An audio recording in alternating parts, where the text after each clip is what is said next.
بیان کی جا سکتی ہیں، لیکن تخلیقیت کے لیے انسان کے لیے ایک آبسٹیکل ہے، وہ آبسٹیکل ہے ڈٹرمنزم، جبریت۔ یہ مختلف قسم کی جبریت ہے۔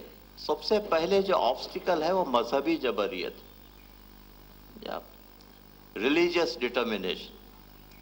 تو کیا ہے وہ مذہبی جبریت؟ مذہبی جبریت یہ ہے کہ ہم کچھ نہیں ہیں، جو کچھ ہے ہماری قسمت میں لکھا ہوا ہے، کہ چاہتے ہیں تو آپ کریں، غالب کا مصرع ہے نا، چاہتے ہیں تو آپ کریں، ہم کو عبث بدنام کیا، ناحق ہم مجبوروں پر تہمت ہے مختاری کی، چاہتے ہیں تو آپ کریں، ہم کو عبث بدنام کیا۔ یہ مذہبی جبریت کہ جو بھی چیزیں ہیں پری ڈٹرمنڈ ہے اور انسان کی قسمت میں لکھی ہوئی ہیں، کہ اگر انسان کو نقصان ہو رہا ہے تو کہتے ہیں کہ آپ کی قسمت میں یہ ہے، اگر یہ ہو رہا ہے تو آپ کی، تو قسمت کوئی چیز ہے جی۔ اقبال کہتے ہیں کہ غلط ہے شکوہ تقدیر یزداں، تو خود تقدیر یزداں کیوں نہیں ہے؟ تو انسان اپنی تقدیر کا خود مالک ہے، فری ول کی اس کو دی گئی ہے، اس کو عقل دی گئی ہے اور راستے بتلا دیے گئے ہیں۔ تو قسمت کا گلا اور کوئی چیز پری ڈٹرمنٹ نہیں ہے۔ اگر ہر چیز پری ڈٹرمنٹ ہوتی اور لکھا جاتا کہ بھئی یہ جہنم میں جانا ہے، اس کو جنت میں جانا ہے، تو سوال اور جواب کا سوال ہی کیا پیدا ہوتا؟ اس میں کہا کہ حضور آپ نے پہلے ہی سے تصفیہ کر لیا ہے کہ مجھے جہنم میں جانا ہے۔ بالکل غلط بات ہے۔ عمل سے بنتی ہے، عمل سے زندگی بنتی ہے، جنت بھی جہنم بھی۔ یہ خاکی اپنی فطرت میں نہ نوری ہے نہ ناری ہے۔ یہ تو عمل ہے یار۔ تو یہ مذہبی جبریت جو ہے انسان کو بالکل مفلوج کر کے رکھ دیتی ہے۔ دوسری جبریت جو ہے وہ سماجی جبریت ہے، جیسا سوشلزم ہے اور دوسرے مختلف نظام ہیں، اس میں انسان کا ایک ذہن بنایا جاتا ہے اور اس کی زندگی ایک خاص ڈائریکشن میں ڈھالی جاتی ہے۔ یہ جو ہے سماجی جبریت ہے، جس سے انسان مجبور ہو جاتا ہے۔ تیسری جبریت جو ہے وہ تاریخی جبریت ہے۔ تاریخی جبریت یہ ہے کہ اب ہم ایسے ہیں، اگر ہم کسی اور زمانے میں پیدا ہوتے، جیسے مغلیہ دور میں پیدا ہوتے یا کسی اور زمانے میں پیدا ہوتے، ہم کچھ اور ہوتے۔ تو یہ تاریخی جبریت ہے کہ تاریخ ہی انسان کی قسمت کو بناتی ہے۔ بالکل غلط بات ہے، بلکہ انسان تاریخ کو بناتا ہے۔ امام حسین علیہ السلام نے ایک تاریخ بنائی اپنی خود، صلوات بر محمد وآل محمد۔ تو سماجی جبریت اور تاریخی جبریت، یہ ساری جبریت جو ہے، ان سب کوئی جبریت کوئی چیز نہیں ہے، انسان کی تخلیقیت اور انسان کا فری ول ان ساری چیزوں پر غالب آ سکتا ہے۔ اور جب انسان کا نفس اس مقام پر پہنچ جاتا ہے کہ ما تشاءون الا من یشاء اللہ، انسان وہی چاہتا ہے جو اللہ چاہتا ہے، تو وہ مشیت کا وہی ارادہ ہوتا ہے جو انسان کا ارادہ ہوتا ہے، تو یہ انسان اس مقام پر پہنچ سکتا ہے۔ تو آج کی مجلس میں جس کا ذکر ہوگا وہ حسین کا نوجوان حضرت علی اکبر علیہ السلام۔ حسین کو اپنے بیٹے سے بے انتہا پیار تھا، کیونکہ حضرت علی اکبر کے متعلق کہا جاتا ہے کہ وہ شبیہ پیغمبر تھے۔ تو حضور فرماتے تھے حسین ابن علی کہ جب میں اپنے نانا کی زیارت کرنا چاہتا ہوں تو میں اپنے بیٹے کی صورت دیکھ لیتا ہوں۔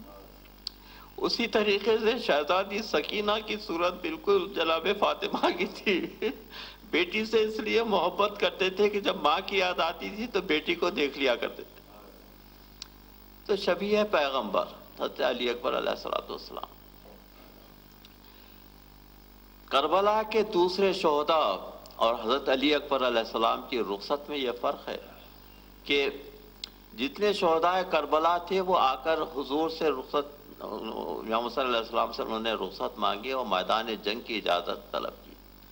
لیکن حضرت علی اکبر علیہ السلام، حضرت علی اکبر وہ تنہا شہید ہے جس کو حسین نے اپنے ہاتھوں سے تیار کیا۔ اپنے خیمے میں بیٹے کو لے گئے، بیٹے کو رسول اللہ کی عبا پہنائی، امیر المومنین کا امامہ رکھا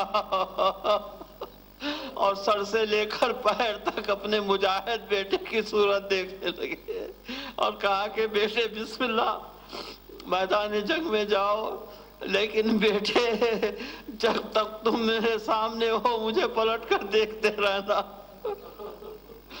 حضرت علی اکبر علیہ السلام میدان جنگ میں تشریف لے گئے، لیکن تھوڑی دور گئے تھے تو دیکھا کہ باپ کا مرتھا میرے پیچھے آ رہا ہے۔ کہا کہ بیٹا میرا دل نہیں چاہتا کہ تجھے رخصت کروں۔ کہا کہ بابا آپ نے ہی میدان کی اجازت دی تھی۔ حسین میدان میں خیمے میں تشریف لائے اور ایک تناب خیمہ کا سہارا لیے ہوئے بیٹے کی جنگ دیکھ رہے تھے۔ حضرت علی اکبر نے وہ یادگار جنگ کی ہے کربلا کے میدان میں کہ دو مجاہدین جو ہمارے ساتھ کے خیمے تک گئے، ایک تو شہزادگان اون و محمد تھے جس کا ذکر میں کر چکا ہوں، اور دوسرے شہزادے علی اکبر علیہ السلام ہیں جو لڑتے ہوئے ہمارے ساتھ کے خیمے تک پہنچے۔ یہ شقی وہاں سے بھاگ چکا تھا، ہمارے ساتھ کے خیمے کی تنابیں کاٹ دی تو ہمارے ساتھ نے کہا کہ ایک تنہا نوجوان تم لوگوں سے لڑا ہے، تمہاری اہمیت کو کیا ہوگا؟ تو سارے کا سارا لشکر شہزادے پر ٹوٹ پڑا، لیکن کسی کی مجال نہیں تھی کہ سامنے سے آ کر تلوار سے وار کر سکے، لیکن سنان ابن انس نے پیچھے سے نیزے کا ایسا وار کیا کہ نیزہ سینے میں پست ہو گیا، لیکن شہزادی کی بہادری دیکھیے کہ ہاتھ سے نیزے کی کو توڑ کر پھینک دیا، لیکن نیزے کی ہنی دل میں رہ گئی۔ باپ کا واضح کیا بتاؤ ادرکنی، حسین تلاش میں نکلے اور بعض حدیث میں ہے کہ حسین کی بصارت ظاہر ہو گئی تھی۔ علی اکبر علیہ السلام کے ناش تک پہنچے، دیکھا بیٹا خاک و خون میں تڑپ رہا ہے اور سینے پر ہاتھ ہے، تو مولا نے یا علی مدد کہہ کر بیٹے کے سینے سے برچی کا پل نکالا۔ میں حضرت ابراہیم سے کہوں گا کہ یا حضرت ابراہیم، آپ نے جب بیٹے کو ذبح کرنے کی نیت کی تو آپ کے آنکھوں پر پٹی بندھی ہوئی تھی، لیکن حسین کے نے اپنے ہاتھ سے بیٹے کو اٹھایا، بیٹے کو اپنے سینے سے لگا لیا۔ جوان بیٹے کی لاش اور ضعیف باپ بیٹے کو سینے سے لگاتے ہوئے خیمے تک تشریف لائے اور کہا کہ اہل بیت کے بچوں، اپنے بھائی کی لاش کو آ کر لے جاؤ۔ تو سب سے پہلے جو معظمہ باہر نکلی ہیں وہ شریکۃ الحسین حضرت علی اکبر کی ناش سے لپٹ گئیں، تو راوی کہتا ہے کہ جناب زینب کی ردا سفید تھی، لیکن جب ناش علی اکبر سے فارغ ہوئی ہیں تو آپ کی ردا بالکل سرخ ہو گئی تھی۔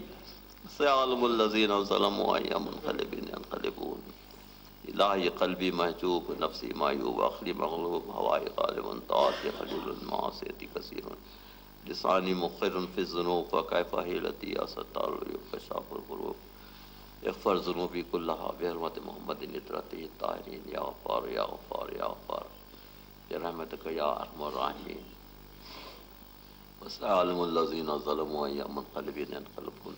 اس مجلس کی فوری بعد میرے بہت ہی قریب اور عزیز ریاض کے پاس روڈ نمبر 10 پر شاید مجلس ہے، انہوں نے اس کا رخے تقسیم کیے ہیں، تو انشاءاللہ آپ اس مجلس میں ضرور شرکت فرمائیے۔ اور اس مجلس میں انشاءاللہ 18 جوانان بنی ہاشم جو کہتے ہیں ان کے سب نام لے کر ان کی بہادری کا میں انشاءاللہ اس میں ذکر کروں گا۔